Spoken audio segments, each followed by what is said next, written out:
Viral sa social media post ang mga kabatan-unan nga nag-inom human nagkagubot sa usa ka convenience store sa syudad sa Panabo.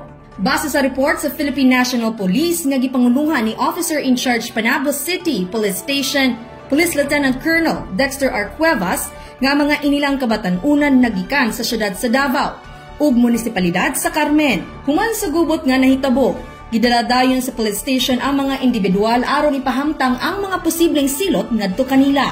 Pwede silang pagpahilan og under Article 155 of the Revised Penal Code itong alarm and scandal. Kung ang mga elements dito mo pull dito sila ang gihimo sa pagpangistorbo diha sa kagabhion, then pwede silang pagasilutan criminally. Then dito sa mga danyos perwisyo, civil liabilities sa mga buak nga daot nga mga properties, pwede silang pag-bayro niya na. Diha dayon no, na akos na ito mga bataan, nadala sa police station, na record. After ato, nakabayad sila, mubayad sila sa ilang mga danyos as required dito sa establishment nga ilahan na istorbo.